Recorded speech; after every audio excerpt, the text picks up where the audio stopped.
Welcome to Truman's Town Hall with your host, Matt Truman. Welcome to Truman's Town Hall with your host, Matt Truman. Welcome to Truman. All right, it said it twice. Ladies and gentlemen, we're live with the Red Rooster, Waylon Fortener. All right, so what's happening? Not much. Just trying to get through these technical difficulties, and I think it's going to work. So we were going to go live at 9:45. It is now 10:19. Yeah. We had to work some things out. It took a while. It did. But we got everything going. Everything is going all good. Right. So for people who don't know, Waylon, you do a broadcast on Facebook, Rumble, YouTube. Where else? Here, I'll put that up there. The Red Rooster, Waylon Fortener. Yeah, the gospel message, Facebook, my profile page, regular gospel message page, Twitter, YouTube, and Rumble. So still trying to figure all that out. But I think I'm shadow banned anyway, so it's hard to get it out there, but I'm doing the best I can. So, yeah. So what do you talk about on your broadcast? Well, I mean, you got the cross behind me there. It's talk about Jesus and right. The Bible, do some preaching. Just basically just get back to the old school scriptures. Try to stay with the Word. I try to keep everything out of it but the Word. Sometimes I get a little excited and carried away and bring a little politics into it, but I try to keep it based solely on the Word. So, see, this podcast is all about politics, and I try to keep Jesus out of it, but I bring it in every time. I'm just kidding. So there's a happy medium there. Yeah. So you were on tonight, right? I was. You did a broadcast tonight. What were you preaching on tonight? Jesus.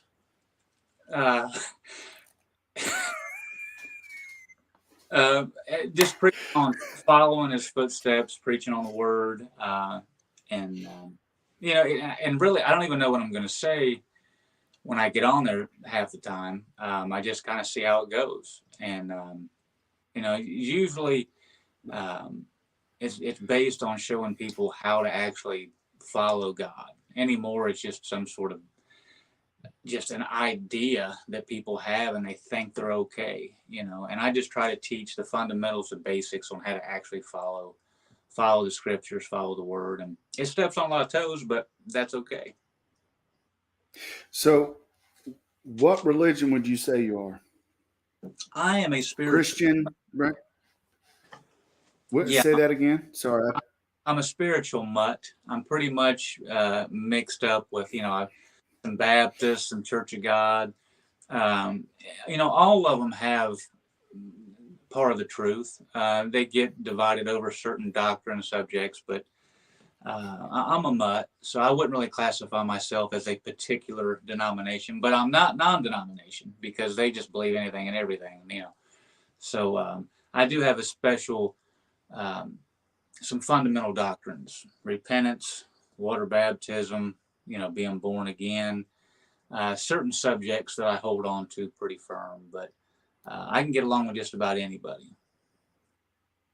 So how do you think religion plays a role in politics? Do you think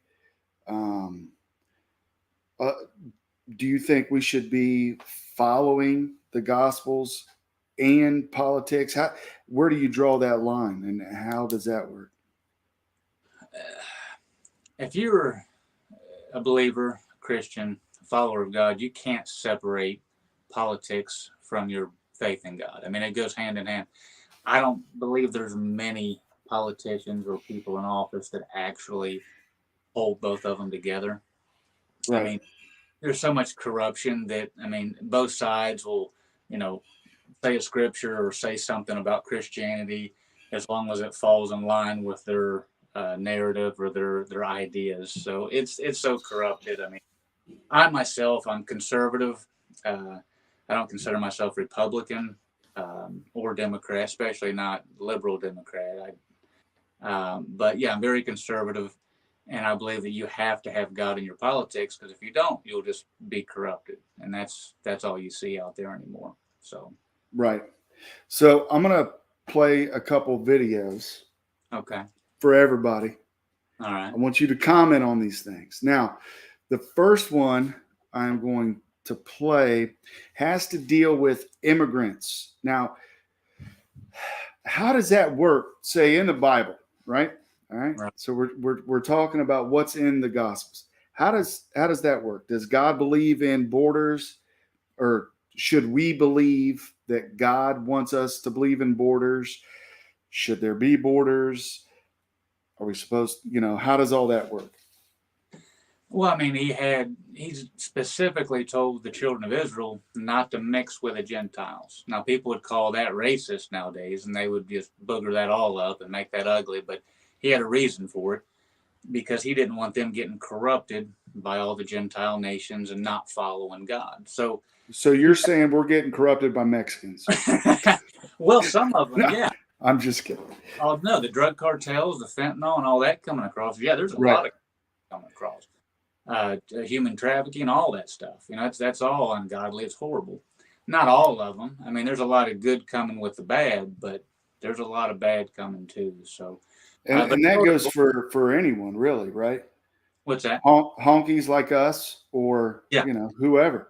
There's corruption everywhere. Oh, absolutely. And when you actually look at what's going on, there's a much bigger behind the scenes reason for all this. I'm not going to get into all that, but I believe that it's purposely being done, and they want to corrupt the country. And, that's going to make a lot of people mad, hurt a lot of people's feelings. But I believe the ones in office right now, they want it like it is. And it's doing its damage. I mean, anybody look at the news and see what's going on. I mean, it's ridiculous. So. All right. So I'm going to play this video. I'm going to allow you to react. All right. And if the audience wants to throw in comments or however they want to, let's do. Yesterday, 3:00 in the afternoon, more people from other countries wound up going to Martha's Vineyard. It was at 3:00 yesterday afternoon that a couple of planes with 50 Venezuelan migrants arrived, apparently courtesy of Ron DeSantis. Apparently nobody was alerted on the island before they showed up. Some of the people, according to the Boston Globe, did not know where they were. Well, you know what? If you don't know where you are, you're in Martha's Vineyard, one of the most spectacular progressive celebrity destinations in the world. It's not a great time to buy, though, if you're an illegal I don't think they're in the market. Oh, they know? Well, if you're an agent, if you have one of those gold jackets, go down and see if they're maybe they'll find work there. I mean, in Nantucket and Martha's Vineyard, they have all the Christmas festivals, the cranberry festivals. Right. That's what they're there for. They'll need some workers. But I think it's just such a message. It's a message, we got a border problem, and you're ignoring the border problem. So we're going to bring the border problem to you. And what Ron DeSantis said about 6 months ago or 8 months ago is you're landing planes in Jacksonville in the middle of the night. Next thing you know, I'm dealing with school systems calling me up saying we're overrun with illegal immigrants. What's going on? We weren't even alerted about this. So if you're complaining about Ron DeSantis flying people in and not giving you a heads up, join the club. The president doesn't give anybody a heads up, including Democratic governors. The Democrats say we are sanctuary states up here, but we know the Republican state of Texas, the Republican state of Florida. You're feeling this, but that's okay. We're thousands of miles away. And these governors are saying it's not fair that we take on this burden. Right. We are also going to let you take on this burden. You're a sanctuary state. So you've said you're going to welcome them, so we will send them to you. And you know what? To your point, Ron DeSantis himself had mentioned before, you know what? All these migrants come. All right. So I'm going to stop that. I love it. So what do you think? You love it. So what do you love about it? He should send more planes and then more planes and just keep sending more. Yeah, I love it, because he's not a sanctuary city at all, or a sanctuary state. So just get rid of them. I mean, that's what the sanctuary cities are for, right? I mean, am I wrong, or is that? No, I think you're right. I think the sanctuary cities, they said, hey, come one, come all. Yeah. So DeSantis and Governor Abbott, they're they're helping them out. I think if Florida wants to spend their money on planes and fuel and all that to send, they're just helping these sanctuary cities out. Yes, I love it. And you might even have a little clip. Did you see with what Abbott did? Yeah. I love let me pull that one up. Yeah, All right. Yeah, I do have that. Stand by, ladies and gentlemen. And that's what it's all about. If they're not going to secure the border and we're just going to get flooded, well, you got to send them where they're supposed to go, to the sanctuary cities. Exactly. New actions in response to the growing crisis at the U.S.-Mexico border. Hundreds of migrants dropped off in sanctuary cities on buses and planes. And people living in those cities say it happened without warning, including 2 buses that left migrants in front of Vice President Kamala Harris' home. Texas Governor has been leading this initiative, and now he is joined by Florida Governor DeSantis. As the number of migrants arriving keeps rising, some of these cities are now declaring states of emergency. We do have News Nation correspondents spread across the country covering every aspect of our nation's migrant crisis. Let's start with Evan Lambert with more on the vice president's reaction. Nicole, she did not answer any questions about it. The White House saying almost no one knew this was happening, including the Department of Homeland Security. No kidding.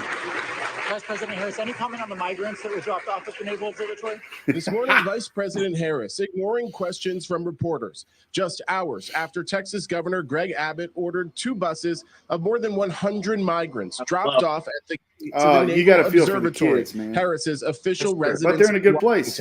It's nowhere near the train station where other buses have arrived and caught city officials by surprise. We were told that there was somebody here to help us out, but we didn't see anybody. Eventually, the asylum seekers from Colombia, Cuba, Guyana, Nicaragua, Panama, and Venezuela got help from volunteer organizations.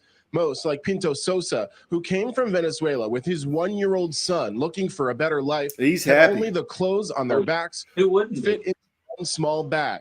Volunteers took them to a local church via several Ubers. The scene outside the vice president's residence comes just days after Harris said on Meet the Press, the border is secure. The border is secure, but we also have a broken immigration system, in particular over the last 4 years before we came in, and it needs to be fixed. We're going to have 2 million people cross this border for the first time ever. You're confident this border is secure? We have a secure border. In that is a priority for any nation, including ours and our administration. For months, the governors of Texas, Arizona, and now Florida have sent thousands of migrants to Democrats. She just bold-faced lied. Yeah. Vice President of the United States just bold-faced lied. And then Abbott puts them in her backyard. I think that's wonderful. Where else do you put people to give them some housing, some food, some tennis shoes, some clothes, but a sanctuary city? I think I think dead on. You nailed it. Well, Texas can't handle 2 million migrants, illegal aliens, illegal immigrants, whatever you want to call them. Florida can't handle all those Venezuelans. Well, the Venezuelans came from anyway. So here's what I want to know from a man who preaches the word. We have our feelings as Americans. You got the big American flag, right? I love America. Right. What do we do? About what do we do and what do we say about illegal aliens or immigrants or migrants or whatever? Well, I mean, with the 2 million plus. What does God say about it? Well, I mean, he hasn't spoke to me in an audible voice lately about it. But no, I mean, as far as people that come over, he wants us to love everybody. Now, don't get me wrong. Right. To be taken advantage of by the different nations coming across the Mexico border. You still have to take care of your own. Matter of fact, even biblically, he said that a man that doesn't take care of his own is worse than an infidel. So when you look at our country, our leaders don't even have enough love of country to take care of us first. They just open up the borders, let anything and everything in, and now we're having to pay the price. So do I think it's right spiritually or naturally? No. I think you need to secure where you live, take care of your own, and let people come in through the correct manner. And they're not doing that. And the liberals and the ones in office, they know exactly what they're doing. And Matt, I think they should all be able to vote in the election coming up. So here's a question. That was a joke. An eighth, and I laughed, because I think we should be on paper ballots and paper ballots only. That's for a different podcast, I think. But what an atheist might be watching this show or watching this video, right? And they may say, you know what? What happens if we go to heaven? There's going to be no borders in heaven. So how do you explain that here on earth? Well, there's also not any fentanyl in heaven. So, I mean, everything coming through the borders that you're seeing, it's half of it's corruption. They're going to show, the children, the families coming through, and they're going to try to hit that soft spot with everybody, make them feel bad, make them invite them in. In reality, what they're doing is they are letting an invasion of people that they don't know what's coming across freely enter our country. And I don't know of another country on earth that just lets millions of people walk in with fentanyl, drugs, and child traffickers and just welcome them in. I've never seen nothing like that in life. So, I mean, even Jesus said that if the good man of the house would have known what hour the thief would come, he wouldn't have suffered his house to be broken up. Our leaders, they're supposed to be good leaders. They're not watching. And if they are, they don't care what's happening. They're letting our house, the American dream, get invaded by immigrants. And I don't believe it's right. And I think most of America doesn't believe it's right. So, yeah, there's I think there's this sense that once the Democrat Party allows this to happen, that their votes are secure on down the line. And there's always the talk about a path to citizenship, because that's what they want. They want a path to citizenship, no matter if they come here, whether they prosper or they are poor and live on the front lawn of our vice president or not. They could care less about that. They just want that vote. That's my feeling of it. No, of course. I think the welfare of these people needs to be looked after. And, there's a lot of these governments, especially in South America, that have had to deal with corruption for a long time.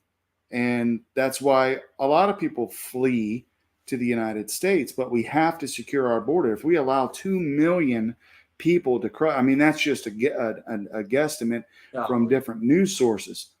But if we allow 2 million, there's going to be a lot of kids that come through who are innocent in all of this. There's going to be a lot of people who just want to seek a better life, but there's also going to be a lot of people who want to harm Americans. There's going to be a lot of people who want to harm Americans and earn money through the fentanyl trade and whatnot. It's crazy. It is. And you hit it perfectly about the votes. They want the votes. Once they're in, they're in. And, the good and the good people and the children, there's always people that get stuck suffering in the middle of all this chaos. And don't get me wrong, certain people do need to be taken care of. But when you got all these, and most of them are men coming across the border, you got all these grown men coming over when they know that they're not supposed to. They do it anyway, but yet they expect us to take care of them. And to me, that whole thing is just, well, it ain't right. So, I mean, I'm 100% secure borders. Stop them. And whether it's a wall, whatever system you want to put in there, stop people from coming over. It's not that difficult, and they won't do anything. So do you think stop them altogether, or is there a secure pathway where we allow, and I say the best and brightest from all over the world to come over? And, well, sure, yeah. Done correctly and through a very vetted process, sure. But just yes, the river and say, "Hey, I'm here." That's dumb. That doesn't make any sense. And welcome. Yeah. Yeah. Go vote. Vote Democrat. Vote Biden. Vote Harris. That's exactly right. Yeah. And all right. For them to get dumped in their backyard, I thought was classic. It was beautiful. I mean, why not? And then, but what they don't realize is they're just getting the dust from what's really coming across the border. They're just getting a little bitty piece of what happened. I mean, and they're whining like, "My baby, like, I can't believe they're all going to come in." And what's Abbott doing? He can't handle millions of people, and they're crying like little babies about a couple bus loads of immigrants. It's dumb. The whole thing is. Take care of them, Harris. Invite them into your house. Yeah. Cook them a meal. Come on. All right. I'm gonna share another video. Okay. Get another take from you. You're pretty controversial. What do we do about that? Talk about. Do you get a lot of when you do your program? You get a lot of people heckling you? Oh yeah. Well, and I quit doing the advertisements on Facebook. Oh, you bunch of hecklers and atheists picking at you. Sad part is a lot of atheists know just as much as some of the Christians that tune in. So it's interesting. Right. You got to know. What's going on. But I enjoy it. I leave all their comments on there. Everybody's entitled to an opinion, so let them have it. Right. So, have you ever heard of Ken Burns? Yes. Ken Burns is for those who haven't. Ken Burns is a documentarian. He does a lot of documentaries on PBS. A lot of them I enjoy. Civil War was amazing. I never watched the jazz one. Didn't really watch that one. Anyway, he just recently is putting out a documentary about the Holocaust, which is a lot of folks will be interested in. But something that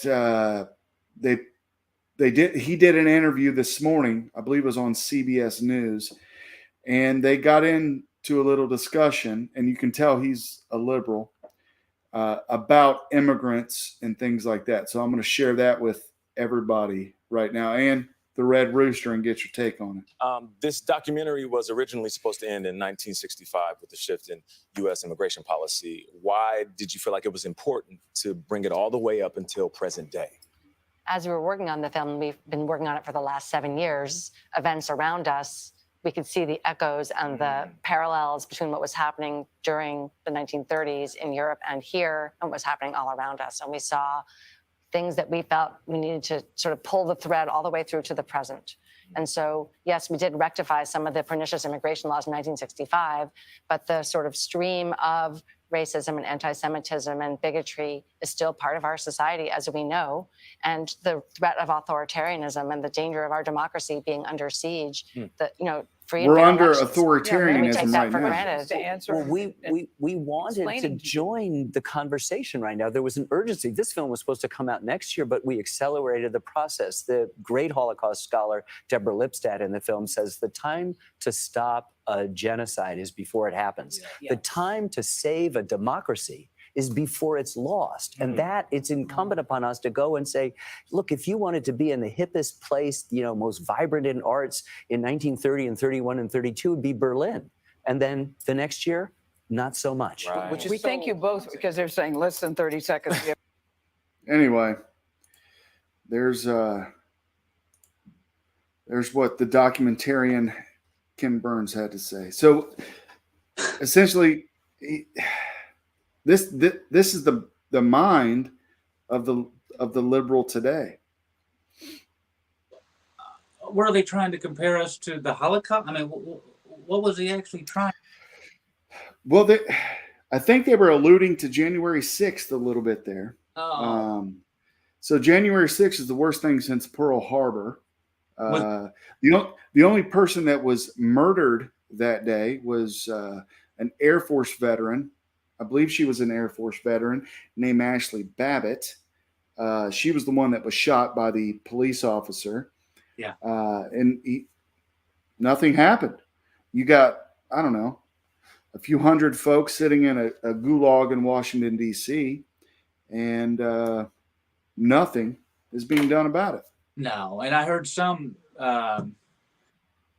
fool on the news actually compared January 6th with 9/11. I forgot what news station it was, but I believe what I was calling us domestic terrorists, and we're some sort of. I mean, it's unbelievable what they're putting on these left-wing media. I mean, it blows your mind. And what's even more sad is people sitting at home that listen to all these different liberal media stations, they believe it.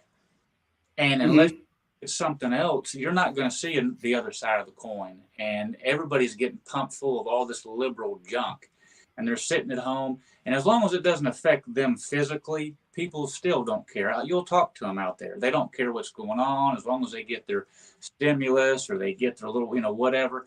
People, they're not paying attention to what's going down. And just like with all the bump in the IRS agents and the FBI and all the things that they're doing, protruding in on our privacy, it's happening so fast that until it knocks on some people's doors, they won't even believe it till it happens to them.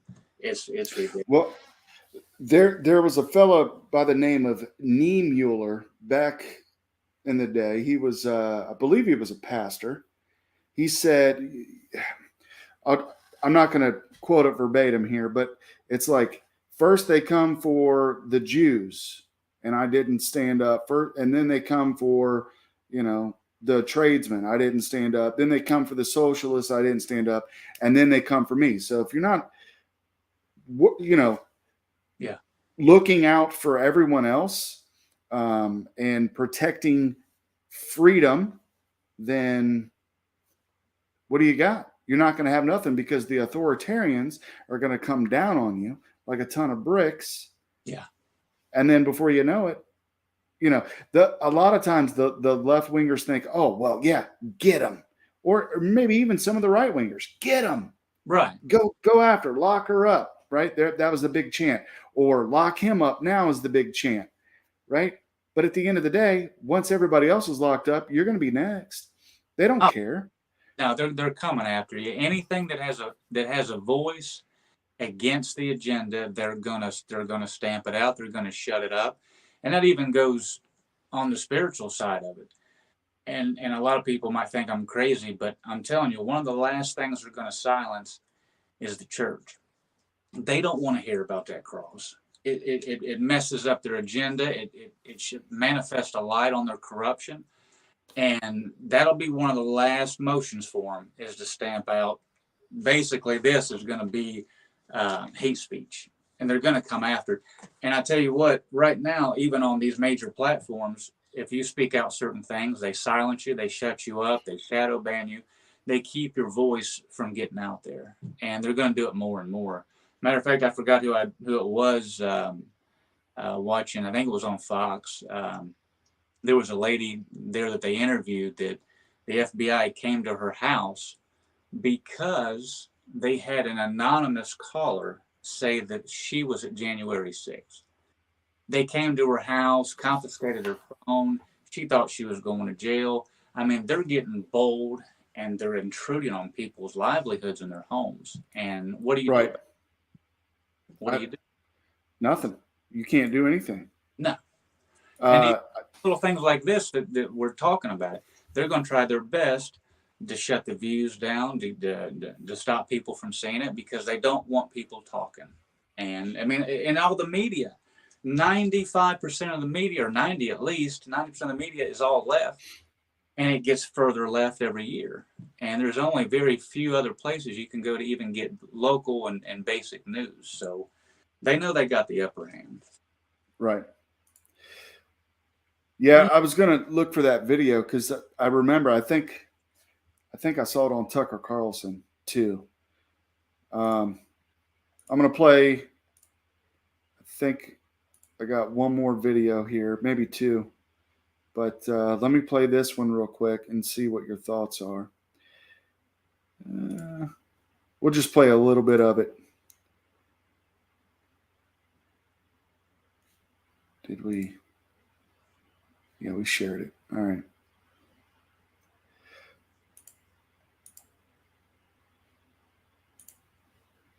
How are you, sir? we'd just like to ask you about why you don't want to fly commercial. Why have you said that you won't fly commercial? You said that it's like getting into a tube with a bunch of demons. Why do you think that?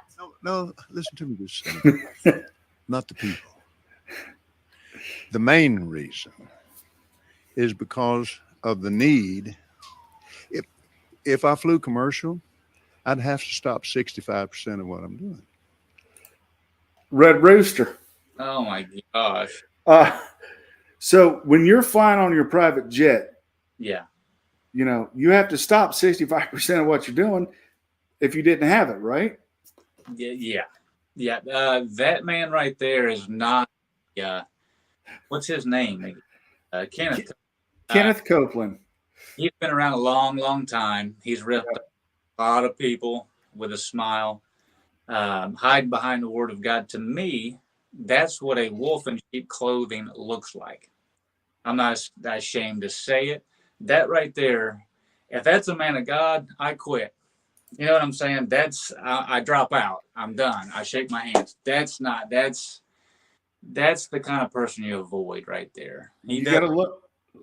You just look at that smile, and you know something's up. Look at that face. Look at that little devilish smile. It's horrible. Anyway, I know people say, "Oh, don't judge. You shouldn't judge." He says you'll know a tree by their fruit. If you can't look at that and see a money-hungry preacher that don't care about nothing but your pocketbook, then you're blind. So that's really me. Isn't it true that you want to fly commercial so that you can fly in luxury? How much money did you pay for Tyler Perry's Gulfstream jet, for example? Well, for example, that's really none of your business, but it's not the business of your donors. What's that? I said he got a little mad right there. You could got him in there. Yeah, great. Hold on. I paid. You kind of caught me off guard. Okay. No kidding. Certainly. Well, if you like to come out here, I'd like to give you a chance to catch your breath. This is an old video and have a conversation. We don't want to catch you off guard. I love Inside Edition. You got to get this now. Hey, you listen to me? My wife thinks Inside Edition is, oh yeah. Now, thank you, Lord. Help me. Let me pray. Well, let me just ask. What's up with that? No, he just acted like he was talking to Jesus somehow. He wasn't talking. He's making this all up in his head. What? Look at those eyes. I mean, if people can't see through that, well, and there's a lot that don't. Sad part is people that are honest and actually trying to give and they're caught up in all this. I'm not saying everybody that gives to him ain't right, but I'm saying that he ain't right from taking advantage of everybody that give into his ministry. He's a rip-off artist completely. People get caught up and they get taken advantage of. He'll stand in judgment for it. And you just guarantee that. That's his problem. What are your thoughts on tithing? Tithing was under the law. It was only commanded for the children of Israel to take tithes of their brethren, people and tribe of Levi, all that. Yeah, Levi. Yeah. So those tithes under the law were for that time and that purpose. There's nowhere in the New Testament that commands tithes to be taken under the New Testament. But I will say that it is appropriate to give. I don't set an amount or a percentage on 10%. Yeah, I mean you can give 5, 10, 50. I mean whatever you give, it's a percentage of what you have if you look at it that way. So be a cheerful giver. Cheerful giver, that's right. And that's whatever you want to give. You can give more. You can give 50% of your paycheck that week. That's up to you. But there's not a commandment that you have to give 10% or you're going to hell type of thing. I mean, that's not in the Bible. So I have a garden. So if I just bring up a lot of tomatoes, do you think? No, that's a good point, because even under the law, if you didn't have the money, they actually would tithe their crops and different things. So it was about money. When you go back and actually read it, they would bring the first fruits of their crops and different things like that. So yeah, there was different ways of tithing back then. I guarantee if you took them a bushel of corn and put in the offering plate, they wouldn't want that. They want that greenback. I think that Kenneth Copeland. Mm-hmm. I think he would take the corn. You think so? Yeah, I think he would take it. Really? Yeah. No, I'm just kidding. He wants the money. What? And then check this out. I think it's 1 Corinthians 12. I could be wrong.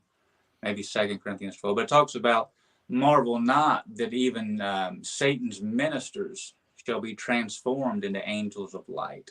Mm. So if you can't look around and see which ones are fake ministers, I don't know what to tell you. I mean, they want that right there. They really do. I mean, matter of fact, on my broadcast, I don't ask for anything. I actually give it away. Right. Yeah. So you're tithing to the people. Yeah, I'm giving back to the people. There you go. When the atheists get on there and they're like, well, get a 501c3 and start paying taxes. And I'm telling them, I do pay my taxes. I'm not a 501c3 and I give money back to the people. So shut up. Just relax. Right. So you preach the word of God, but you also have a daytime job too, right? Yeah. Oh, full-time job. Absolutely. Yeah. Work with my hands, do some painting, drywall, new construction, whatever. And so people, they're going to have something else to heckle me about because I work a full-time job and give back and don't take anything. So they're going to have to route to get me. So it's just about leading people to Christ. And yeah, I don't want your money. I mean, don't get me wrong. If you want to give me a big chunk of money, I'll take it. But I'm asking for it. You know right. I mean? All right. So we're going to end it here. Tell everybody where they can find you on Thursdays at 7 p.m. Can I share one thing? Yeah, hit it. It might take a quick second here to. I just want to. This is something I was going to play if I can find it. Let's check this out. And is your volume up? It's up. It's here. Let me turn it all the way up. All right, we're all the way up. Do this here. Shine through, just like your soul, baby. Feeling oh so silky smooth. Just let your soul go. Just let it shine through, just like your soul, baby. Feeling oh so silky smooth. Just let it shine. That was the old commercial on Soul Glow. Man, that is a handsome dude right there. Telling you, the ending was classic. There it is, right there. Yeah, the great Truman there. I almost unfriended you over that, but if I can get this off, I don't even know how to get it off now. Hey, I didn't know you had the option to share things, but go ahead, share them away. Yeah, that's why I did that earlier. Yeah. Anyway. Yeah, figure out how to do this here. You're just gonna leave it up. Yeah, Oh, here. Whoa, Wait. There it is. There it is. I got it. Okay, so I got to share a little video with you. That was a beautiful man. I don't know who he is, but yeah, he's the way that you, and I don't know how you did the slow motion thing. I don't know if you're doing it. But the way that the wet hair was just a swaying with that was, you were in the moment. Yeah. So I'm growing my hair out for a Halloween costume. Okay. And I've been growing it out for a while. So November the 1st or October 31st, whatever the trick or treat day is for the kids, the day after I'm getting a haircut. So nice. It'll all be gone. Sorry. At least Sorry, ladies. Yeah, you got to do one more to kind of follow that up. That was good. And so did you mention, or did you hear about, which I believe you did, the Mike Lindell deal? Yes. They actually took his phone. Did I hear that right, or did I hear? No, they took his phone. The FBI is taking a lot of people's phones. Yeah. For whatever reason. Yeah, I guess because we're always on him, but. Yeah, they pulled him over and took his phone. Had a warrant for his phone. I heard he was in a burger, like in the drive-through at like one of those fast food places, and yes. Now, I do want to say this on behalf of Mike Lindell. Is that okay? Can I? Yes. Yep. Well. What is is that? This is a MyPillow. And Matt, this is the most, and it's guaranteed to be the most comfortable pillow that you've ever slept on. And when I bought it, I thought, I've got to give it a shot. In honor of Mike Lindell, you've got to get you on MyPillow. Watch Fox News and enter the promo code, and I'm sure he'll give you just. Is it the promo code Red Rooster? Watch this. Look at that. I mean, I thought it was just on. That's amazing. Check that out. I mean, it's perfect. And in the mornings, all you got to do is, and it's back to its original anyway. The Mike Lindell MyPillow, it is guaranteed to be the best sleep you've ever had. So, Mike Lindell, I'm sorry about everything that he's been going through. One more thing. I did happen to buy his book as well. Look at that. Did you? Wow. Whoa. Huh? Whoa. Whoa. Yes. So, this is the old Mike Lindell. This is the one that was the crackhead Mike Lindell. He got a book that tells all about it. He was addicted to crack cocaine. He was a gambler. He was just, he was out there. But what happened? See that cross behind me? Then you see that? He put on the new man. He put on the new man. That right there. The old man, no good. Crackhead. The new man, all because of that right there. So anyway, Mike Lindell, we love you. I just want to throw that out there. And I just started the book. It's really good. I think I'm on chapter 5. But he's one of us, man. He's like, once you read it, it's like, wow, he's a wild and crazy guy, just like we were. And Lord got a hold of him, and now he's making MyPillows, and you know what I mean? So that's yeah. Man, you're looking for Mike Lindell to sponsor the Red Rooster, the gospel message. What do you think? Put in the promo code for anything, But seeing all these people go through all this stuff and get persecuted and yeah, I mean, it's crazy. It really is. I mean, what happened to freedom and to be able to say and do what you want to do as long as you're not hurting anybody? And apparently it's being taken away. So I appreciate you having me on. Well, we're putting ourselves out there just by putting this video. Yeah. Hope get some good out of it, and we'll have a good time, and hopefully you'll invite me back and we'll do it again. Yeah, we'll have you back many times. All right. Sounds good. Sunday. What are you doing Sunday? Anything? Going to service a couple of times. Sunday evening. Huh? Sunday evening when church is over. Just let me know. Let me know. Yeah. Just coming home and hanging out. So. All right, ladies and gentlemen, thanks for watching. Thanks for downloading. Share with a friend. Watch the gospel message. Yes. 7 p.m. Thursdays. I love your So Glow commercial. I think we need to play it. You want to play it? Do another one. You got to. Oh, there it is right there. Oh, yeah.